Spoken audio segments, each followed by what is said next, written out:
Hello అండి. నమస్తే. అందరూ ఎలా ఉన్నారు? బాగున్నారా? నేను బాగున్నాను. మీరు కూడా బాగుండాలని కోరుకుంటానండి. సాయంత్రం పూట నేను ఖడ్గమాల చదువుకుంటున్నానండి.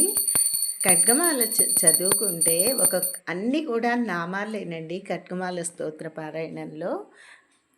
అయితే ఖడ్గమాల చదివితే గనక మనము ఏదైనా కోరిక కోరి మనము ఖడ్గమాల పారాయణం చేస్తే గనక అది ఆ కోరికను న్యాయబద్ధంగా కోరుకోవాలండి. ఆ కోరిక సిద్ధిస్తుంది.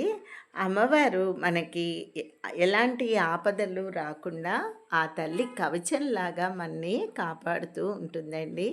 ఖడ్గమాల పారాయణం చేసుకుంటూ అమ్మవారికి కుంకుమతోటి అర్చన చేసుకోవాలండి. చక్కగా అమ్మవారి ఫోటో దగ్గర ఒక తమలపాకు వేసి ఆ తమలపాకు మీద కుంకుమతోటి మనము నామాలు చదువుతూ ఖడ్గమాల పారాయణం నామాలు చదువుతూ కుంకుమ ఆ ఫోటో ముందు వేసి అది నుదుట కనుక మనం ధారణ చేసుకోవాలండి.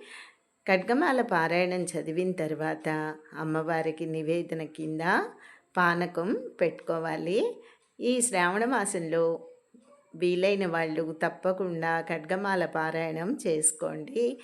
ఆ అమ్మవారి కవచంలాగా మనని కాపాడుతూ ఉంటారండి. కా ఖడ్గమాల అంటేనే కామ్యత సిద్ధించేదండి. అంటే మనం ఒక కోరిక కోరుకొని మనము అమ్మవారికి విన్నవించుకుంటే గనక ఆ కోరిక చక్కగా మనకి ఫలిస్తుందండి.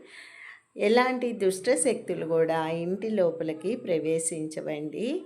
చక్కగా అమ్మవారి ఆరాధన ఈ కుంకుమార్చనతోటి చక్కగా చేసుకుందామండి. ప్రతి మంగళవారం కూడా గౌరమ్మని చేసుకొని చక్కగా ఖడ్గమాల స్తోత్రం పారాయణం చేసుకుంటే గనక అమ్మవారి ఫోటో అయినా పర్వాలేదండి. ఫోటో అయినా ఒక తమలపాకు వేసి అమ్మవారు ఫోటో ముందు చక్కగా ఖడ్గమాల చదువుకోవచ్చండి. ఇంకా ఆ తల్లి మన్ని ఎలాంటి భయ ఆందోళనలకి మనని లోన్ చేయదండి.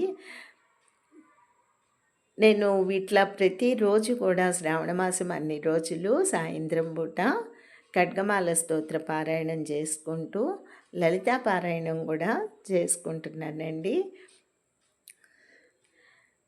రేపు సోమవారం కదా, సోమవారం శివాభిషేకం చేసుకొని మనకి ఆ శివుని కరుణా కటాక్షాలు కూడా మన యందు ఉండాలని కోరుకుందామండి. మీకు నచ్చినట్టయితే ఈ వీడియో ఒక లైక్ చేసి ఒక షేర్ చేయండి.